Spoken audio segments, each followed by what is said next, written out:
in Sony Suppressor being in that Lowfi scout list here. The cards are different, but the decks are, the champions are the same. The deck's playstyles is similar. So, yeah.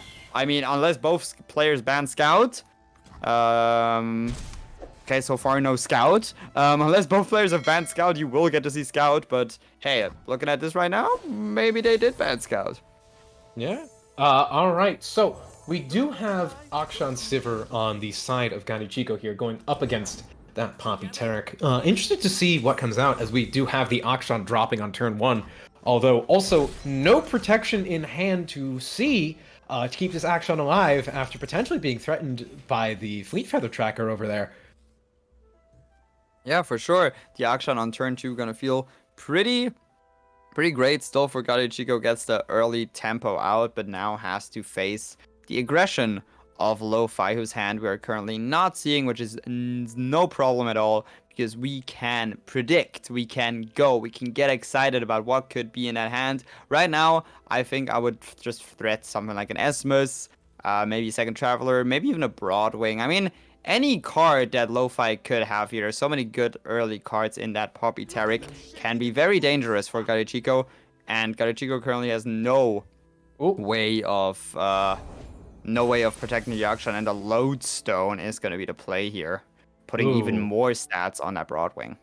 Yeah, Lodestone on the Tiari too. Tiari natively giving +0/+2 to any unit. So now it's reverse Nami.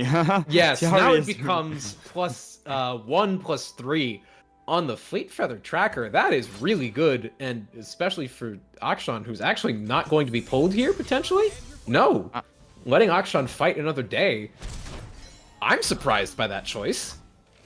I'm not sure. Maybe we're playing around something like the the Shapestone, not trying to trade, or I don't know, because if we wanted to Shapestone, we could have traded the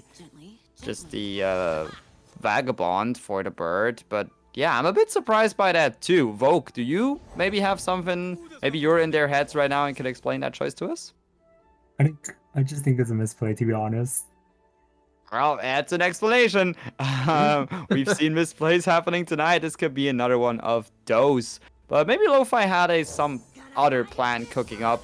I guess we won't be finding out until a bit later, because now the Akshan does have a free attack onto that bird, and it's gonna just take it.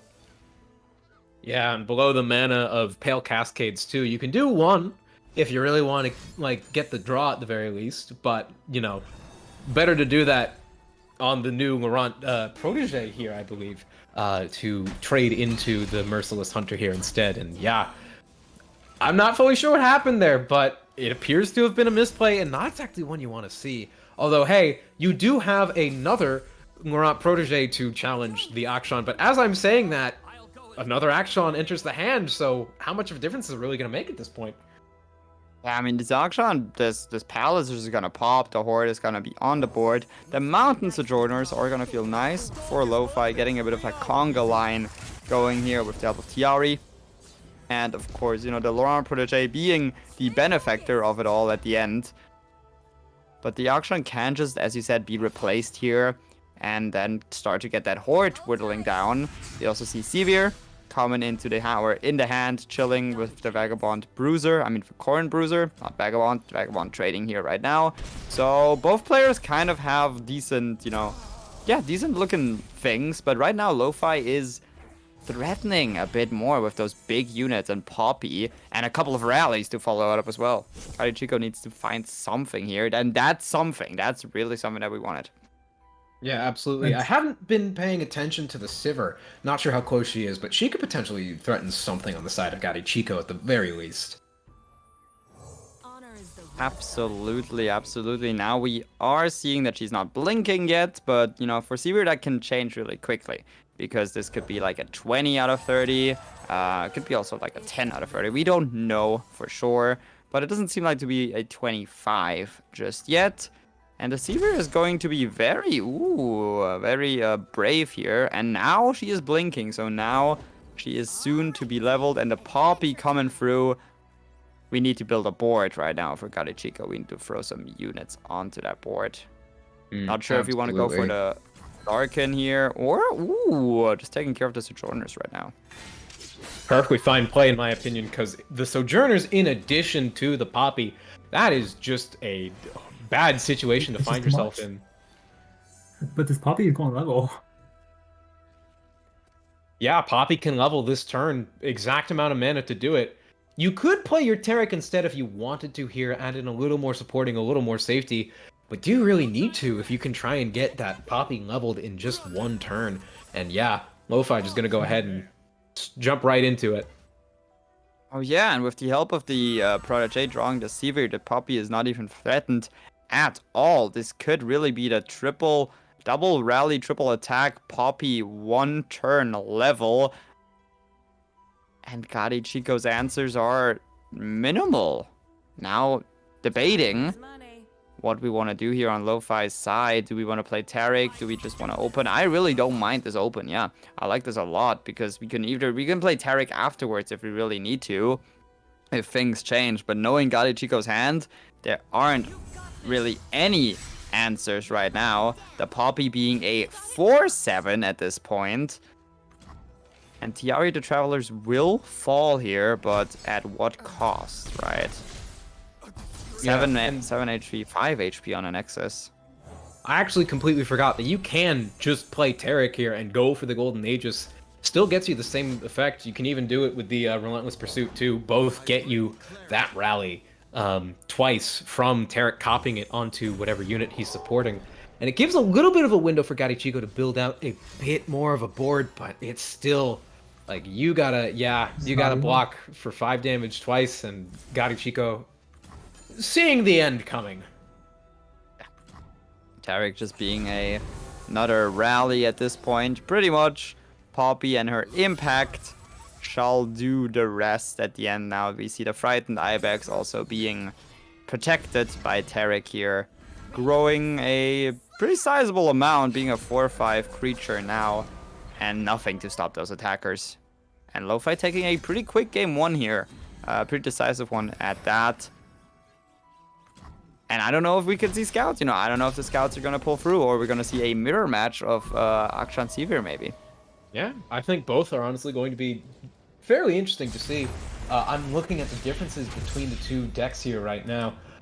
We saw that Fleet Feather come through on the side of Lowfi. That's one of the main differences here. The only other thing that I'm really seeing that comes into play is the 1 single combat also in Lowfi's deck, but 2 Bloodletters in Gatichico's. Interested to see if that'll come into play here. For sure, I like the Bloodletters a lot. Gives you access to, targeting, gives you access to more attack. And then the late game, if anything goes wrong, just play Jolani and have that overwhelm just to, maybe, I don't know, kill your opponent's Nexus. But I like the Bloodletters a lot. I think the card is very cool, fits Akshan like a shoe. And the lack of those could make a huge difference here, depending on how this mirror potentially plays out, if we even get to see it. Or, we get to see a classic Scout versus Akshan Sivir. Also feels like a bit of a blast from the past.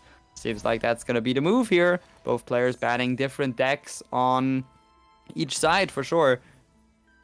Trying to deny us any more mirrors, any more mirror experience in this tournament. Absolutely. Something interesting about this Scouts deck, there is absolutely no Bilgewater cards in here other than the Misfortune. No Make It Rains, which I'm not sure how often that sees play in Scouts nowadays. But there is a Stony Suppressor as the anti-Nami tech that has been thrown in here instead. Yeah, but also interesting Great to have card. no... Go ahead, Woke.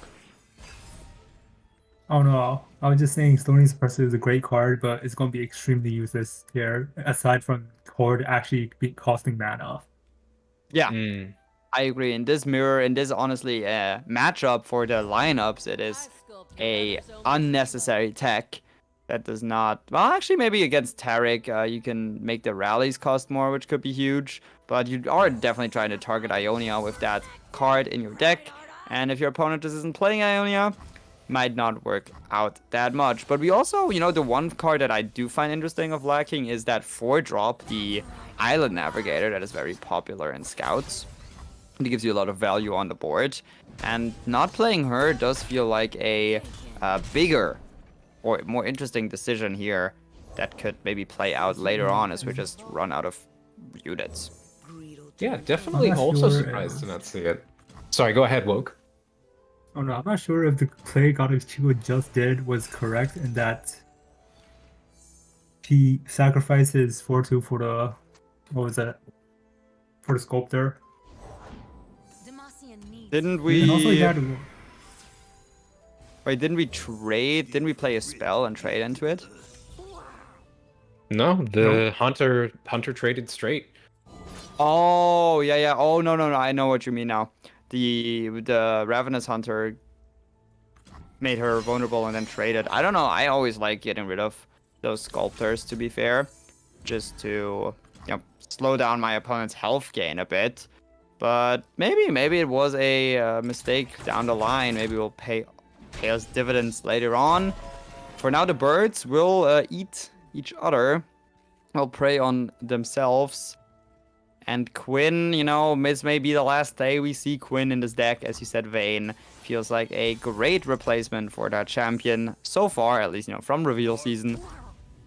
And now this Bruiser can potentially get some work done. Can maybe get a bit of keywords for himself with the help of that Concerted. Now also both champions being under pressure on Lowfi's side.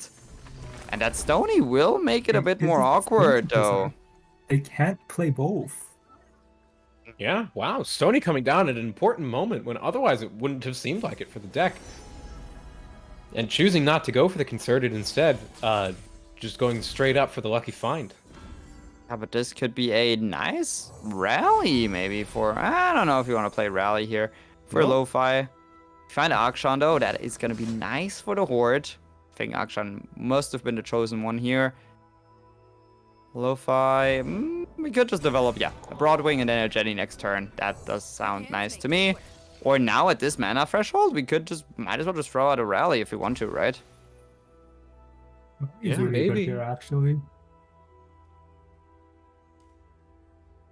You could put it on the Quinn to get that scout trigger going, and then go for the Broadwing. It won't have Challenger, which is a little painful, but yeah, gonna burn the mana instead. And I can say I don't disagree with that choice. Not if we have a Jenny right now. The Jenny's gonna feel very nice. I wouldn't have hated the rally, but right now, with that Challenger, double Challenger combination now in play, no cards played by Gatichico. First challenge out. Quinn also gonna come in, and I think... well, I mean, I assume in this case we may have to pull away the Bruiser, or yeah, we're not gonna attack with Quinn at all. Just letting that Jenny get the scout attack here. Get the free trade on the rat. Probably the time to play Concerted and get rid of the Misfortune. Yeah, I think I agree. You don't want to see that Misfortune leveling, and that is not a threat this turn. Not for now, at least, but it can come into play on the next attack from Lowfi. We see that rally in hand, so that can be happening on an off turn when you wouldn't really want it to be happening, otherwise wanting to get in your own strikes. And there's the Vicar and Bruiser pull, and pulling the Vagabond in the same breath. Still choosing to attack with everything else. My guess is we'll probably see a Concerted come through here, just to trade the Bruiser with something else too, at the very least. Yeah, Concerted has... Concerted here is really way too late, considering losing his board. we are concerting and we are trading. Does the Misfortune spell fizzle after she dies? No, I believe it still goes through when she dies. Oh, okay. Okay. Yeah, then I agree with Wogue. It definitely feels a bit too little too late here. The Misfortune does die, but no blockers are able to be put in front of Quinn, as well as the Suppressor.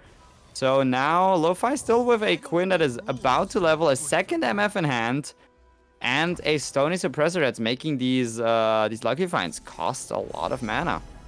Yeah, you can't even use them because you're about to flip and drop your Action here, which means you have to use it on that horde instead, and now your draw costing 1. That suppressor, we were down talking it, and now it's coming into really big play here.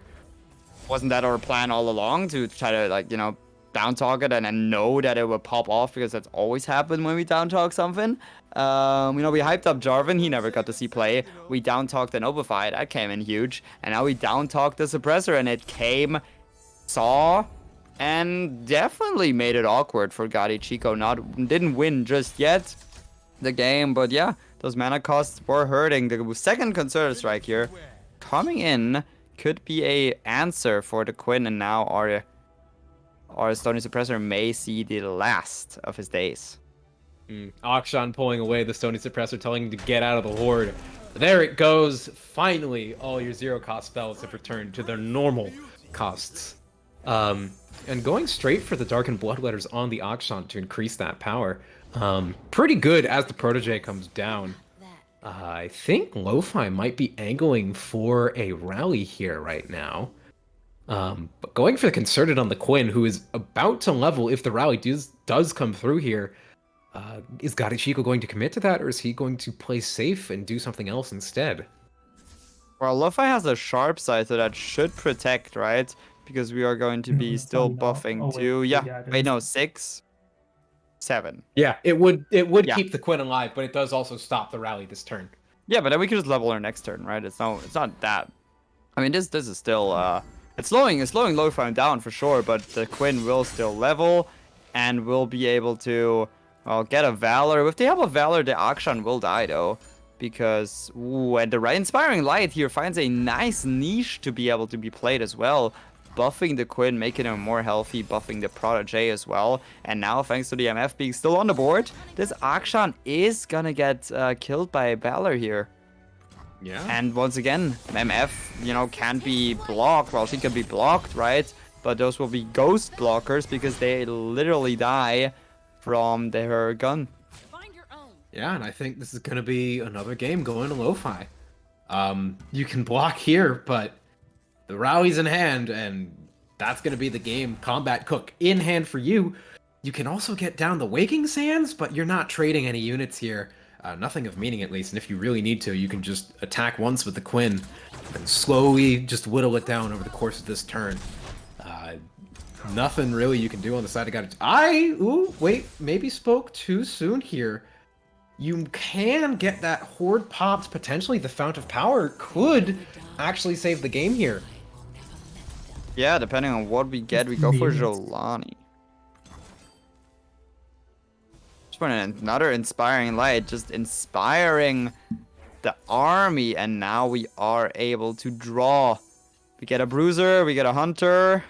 Those aren't really the cards we need, right? Because we can play... No, wait. We can play two things. We can play this, and then we can still summon a Waking set. No, not Waking... Well, the Waking Sand spell will summon the Sandstone Charger. That's it. But does it make a difference? Yeah, Lowfi gave a little extra time for Gatichico to develop a board here to block. But if you just attack with the Quinn, it's not going to matter. Yeah, the Quinn will have a Scout attack over still, right? Because she hasn't used it yet this turn, which means Lowfi, yep, exactly, gets to go with another Valor, put the bird on the board, and the Misfortune is gonna start willing down, as you said, and those blockers are gonna get less and less and less and less. And there is the fist bump emote coming out. We know it, Gatichico knows it, Lowfi knows it. This is GG, another 2-0 quick one here in the semi-finals, making Lowfi our first finalist of the tournament. Yeah, here it comes. The lethal coming through. 12 damage to 5 health on the Nexus. That'll do it. Strike after strike after strike. Very good turn here that brought Lowfi the game.